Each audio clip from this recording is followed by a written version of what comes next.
Bom dia, tá começando mais um episódio da Law Letter, seu podcast jurídico direto, prático e sem juridiquês. Eu sou o Victor. E eu sou a Laísa, muito bom dia, mais uma semana começando e hoje no trabalho. Indenização de R$300 mil em caso de assédio. Na educação, Senado discute educação financeira obrigatória. E no direito penal, ex-juiz Odilon pede escolta após ameaças de facções. No direito de família, pensão deve seguir a renda real, mesmo para pai PJ. No consumidor, 47 dias de espera por conserto sem indenização. E no empresarial, STJ valida leilão por preço vil sem nova oferta. E tem ainda no civil, influenciador Gabriel Piccolo vence a ação de imobiliária. No previdenciário, aposentadoria por invalidez segue regra antiga. E no consumidor, construtora atrasa obra por 10 anos e leva multa. E para fechar, no estado, município condenado por falhas em parto que levaram à morte de bebê. Hoje o episódio está recheado porque a gente vai fazer uma recapitulação de tudo o que aconteceu no direito nesse final de semana. E antes da gente ir para nossas notícias, eu quero ler aqui o comentário da Milene Pereira. Boa tarde, primeira vez comentando por essa plataforma. Acompanho a LOL pelo e-mail já faz uns meses. Era eu e ela no metrô de São Paulo todos os dias. E quando surgiu esse podcast, aí foi fantástico, pois todas as sextas-feiras eu ouvi as principais notícias na volta para casa. Parabéns pela iniciativa e o trabalho impecável. Muito obrigada, Milene. Uai, Milena, mas como assim todas as sextas? Temos episódio de segunda a sexta-feira, hein? É pra escutar de segunda a sexta todas as notícias aqui com a gente. Café na mão, fone no ouvido, então bora pro episódio. E vamos começar com o direito do trabalho. O TST decidiu que um trabalhador assediado pela mesma gerente pode sim testemunhar no processo de um colega e isso não torna suspeito automaticamente. A empresa tentou alegar parcialidade, mas o tribunal aplicou a súmula 357. Só o fato de a testemunha ter ações contra o mesmo empregador não basta para desqualificar seu depoimento. No caso, o assistente de negócios relatou assédio sexual e moral, desenvolveu síndrome do pânico e foi afastado. A justiça reconheceu o dano e fixou indenização de R$300 mil. E a situação ficou ainda mais absurda. A empresa afastou as vítimas, mas manteve as duas no mesmo prédio. Bora com o direito educacional. Com quase 80% das famílias endividadas e mais de 71 milhões de pessoas negativadas, o Senado discute projetos de lei que tornam a educação financeira disciplina obrigatória nas escolas. A meta é bem clara: formar adultos que saibam lidar com o próprio dinheiro, quebrando o ciclo de dívidas, cartões estourados e crédito usado como complemento de renda. Enquanto o debate avança em Brasília, Minas Gerais já saiu na frente. Em 2025, cerca de 175 mil alunos tiveram aulas práticas, com planilhas, simulações de orçamento e até entrevistas de emprego. O recado é direto: sem educação financeira, o consumidor não sabe nem calcular os juros do cartão. Se o Senado aprovar, a próxima geração vai aprender cedo que crédito não é salário e que poupar é sim investimento. E bora com o direito penal. O juiz federal aposentado Odilon de Oliveira, famoso por enfrentar o narcotráfico na fronteira com o Paraguai, está há 6 anos sem escolta, mesmo jurado de morte por facções criminosas. Aposentado desde 2017, perdeu a segurança oficial em 2019 e agora pede à justiça proteção 3 vezes por semana. Ele lembra que foi responsável por mandar figuras como Fernandinho Beiramar para a prisão e já reuniu 3 quilos de provas de ameaças. Até agora, nada de reforço policial. Nas palavras dele, o Brasil descarta quem o protegeu. O alerta ficou ainda mais forte após o assassinato de um ex-delegado-geral em São Paulo. No Congresso, 2 projetos tentam mudar esse cenário, entre eles o PL Antimáfia, que prevê escolta até após a aposentadoria, transformando a proteção em política de sobrevivência e não em privilégio.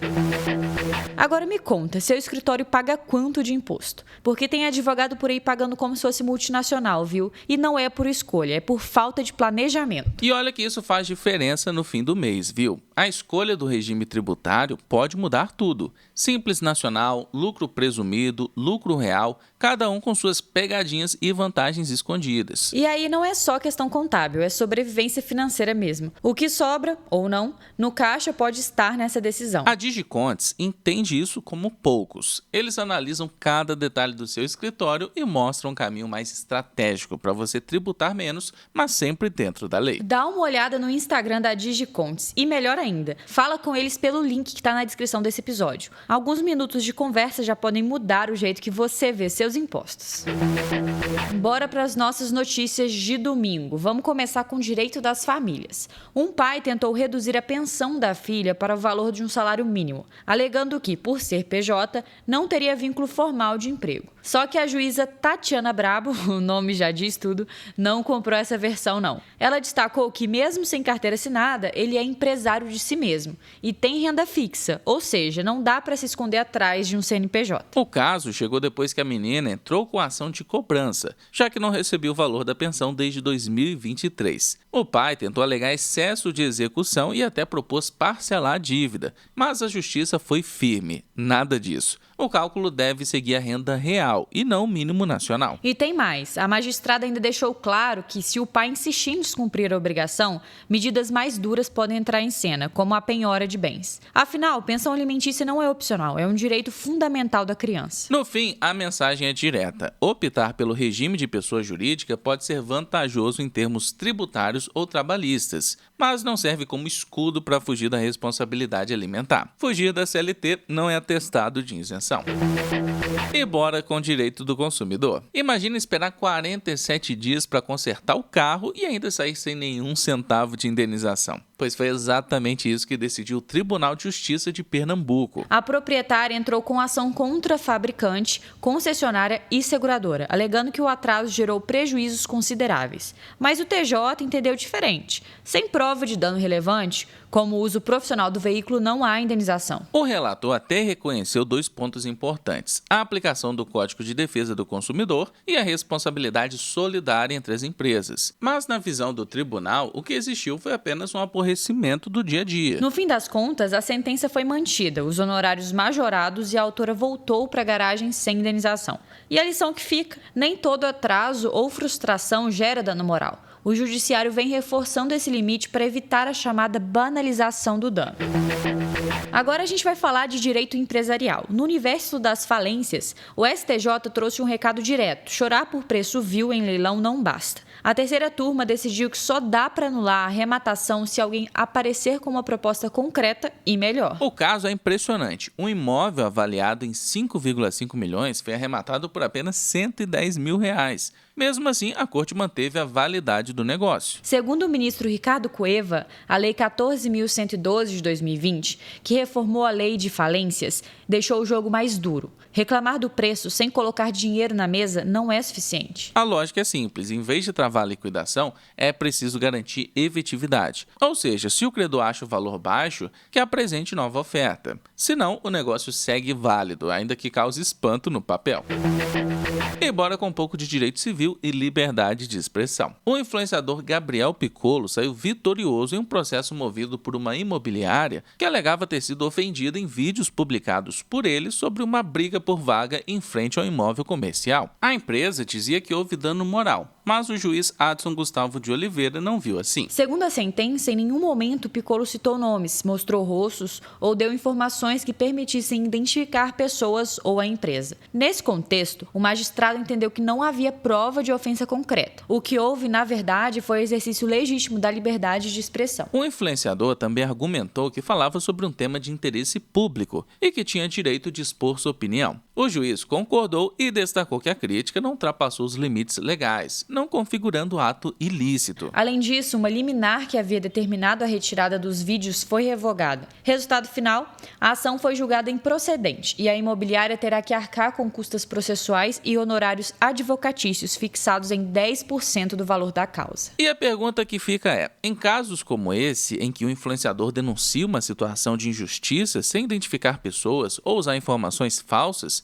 onde se traça a linha entre liberdade de expressão legítima e eventual responsabilização por danos morais? Quem responde é Bruno Taguatinga, especialista em direito eleitoral e membro da Comissão de Direito Eleitoral da OAB Tocantins. Olha, esse caso é interessante porque mostra bem até onde vai a liberdade de expressão. O influenciador relatou uma situação do dia a dia, sem citar nomes ou mostrar imagens de pessoas ou até da empresa, e ainda trouxe um debate interessante ao público, que é o uso das vagas em frente a estabelecimentos comerciais, algo regulado pelo CONATRAN. Quando a crítica se mantém nesse campo mais informativo, coletivo, voltado a uma questão coletiva, a justiça tende a proteger esse tipo de manifestação. Agora, se ele tivesse individualizado a imobiliária, exposto o dono ou usado a fala para ridicularizar alguém, aí sim poderíamos falar em abuso e eventual indenização por dano moral. Então, nessa linha, quando há interesse público e não há ataque direto à honra de alguém ou à empresa, prevalece a liberdade de expressão. O TRF3 deu uma decisão que pode servir de referência para muitos casos semelhantes. Ele determinou que a aposentadoria por invalidez de uma segurada seja recalculada pelas regras anteriores à reforma da Previdência de 2019, mesmo que o benefício só tenha sido concedido em 2022. E o ponto-chave está no tempo. A autora já recebia auxílio-doença desde 2012, em razão de um transtorno depressivo recorrente confirmado por perícia judicial. Ou seja, a incapacidade para o trabalho surgiu muito antes da reforma, e é nesse marco que o tribunal fixou o direito adquirido. O relator juiz federal convocado Marcos Orione citou o artigo 36, parágrafo 7º, do Decreto 3.048 de 99, que determina justamente isso. O cálculo da aposentadoria por invalidez deve seguir a regra vigente na época em que a incapacidade foi constatada, e não na data em que o INSS transforma o auxílio-doença em aposentadoria. Vale lembrar que a Emenda Constitucional 103 de 2019, a chamada Reforma da Previdência, mudou bastante o cálculo dos benefícios, reduzindo a média salarial e tornando os valores em geral menos vantajosos. Nesse caso, como a segurada ficou afastada de 2012 a 2022, aplicar a norma nova significaria uma perda relevante. A decisão do TRF3 reformou a sentença da Terceira Vara Federal de Santos, São Paulo, que havia seguido a legislação atual. Para os desembargadores, ignorar o período em que a autora já estava incapacitada seria uma espécie de retrocesso, além de violar a lógica do direito adquirido. Ou seja, quando se trata de benefícios por incapacidade, a régua do tempo não é a data do despacho administrativo do INSS, mas sim o momento em que a doença ou acidente tirou a capacidade de trabalho. E isso pode fazer toda a diferença no bolso de quem depende da Previdência. E bora com o direito do consumidor. Comprar um apartamento na planta e só receber depois de uma década parece piada, mas aconteceu em Dourados, no Mato Grosso do Sul. Desde 2014, os compradores ficaram esperando pelas chaves, enquanto a construtora alegava de tudo: clima ruim, falta de mão de obra e até força maior. O TJMS não engoliu a justificativa.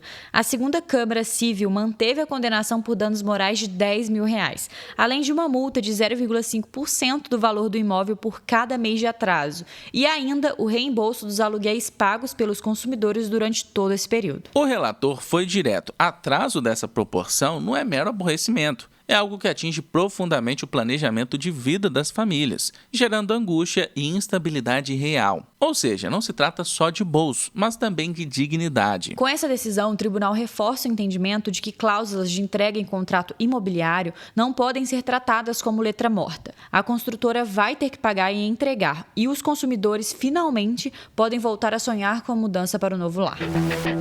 E bora para a nossa última notícia do dia. A 9ª Câmara de Direito Público do TJSP confirmou a condenação do município de Ribeirão Pires por falhas graves em um parto que terminou de forma trágica, a morte de um recém-nascido. A mãe passou horas sem atendimento após o rompimento da bolsa e, quando finalmente recebeu assistência, o uso inadequado do fórceps causou ferimentos graves, incluindo fratura craniana e falta de oxigênio. O bebê não resistiu e morreu dias depois. O relator reconheceu que, embora o protocolo para o parto normal tenha sido seguido, a execução foi falha. O erro médico ficou caracterizado no uso do instrumento, e isso estabeleceu o nexo de causalidade entre a conduta dos profissionais de saúde e o óbito do bebê. O TJSP reforçou que a responsabilidade do ente público é objetiva, com base no artigo 37, parágrafo 6º da Constituição Federal. Ou seja, comprovados os danos e o nexo causal, não é necessário demonstrar dolo ou culpa individual para que haja condenação. A indenização foi fixada em R$100 mil para cada um dos pais, a título de danos morais, além de 11.200 para outros familiares por danos materiais. Para a corte, a reparação não elimina a dor da perda, mas simboliza o reconhecimento da falha grave do serviço público. O caso reforça que a prestação de serviços de saúde pelo Estado deve observar o princípio da eficiência e a proteção integral da vida. Quando há falhas, a responsabilização não é apenas financeira, mas também um recado sobre a seriedade que deve cercar a atuação médica em situações de risco. E nosso episódio vai ficando por aqui. Muito obrigada a você que ouviu a gente nessa manhã de segunda-feira. E é muito bom estar de volta com mais uma semana de podcast da Lolera. Novamente eu quero agradecer a todo mundo que bateu o ponto aqui na edição de sexta-feira. Inclusive tem gente falando que tá mal acostumado, porque quando foi tomar o café do sábado de manhã, né, no caso, tava procurando episódio por aqui na Lolera. Por mais que a gente não tenha episódio no sábado, na segunda-feira a gente atualiza vocês de tudo que aconteceu no final de semana. Infelizmente não conseguimos bater aquela meta de comentários, mas fica aí de objetivo para essa semana, tá? Inclusive o Josivan falou que estamos rumo aos 50 comentários, então eu vou deixar em aberto esse desafio ao longo da semana. Eu espero que a gente alcance em alguma edição. No mais, eu quero agradecer a todo mundo que comentou na edição passada: o Flávio, a Érica, Josivan, Gisele, Dali, Milene, Gifogaça, que disse que ama esse podcast, Ana Carolina, Águida Maria, Ciborgue, Yuri, Ana Bia, Bela, Luiz, Adriano, Yankel Rodrigues, Fabrício Menezes, Ayumi, Thales Afonso, Edu, Pedro, Cadu, Nadine, Edu, 2 Edu, Josi Rodrigues, Guilherme, Gabriele, Kelly Barros, Karina, Marcela, Felipe Calou, Débora Oliveira e Joyce. Muito obrigado a todos que bateram ponto e não deixa de bater o seu na edição de hoje. E é isso, segue a gente no seu tocador de podcast favorito, ativa o sininho para não perder nenhum episódio e avalie a gente com 5 estrelas, porque ajuda bastante. Compartilha esse episódio lá nos seus stories e marca a gente no @lo.leria. Se cuida, bom estudo e bom trabalho por aí. Até amanhã.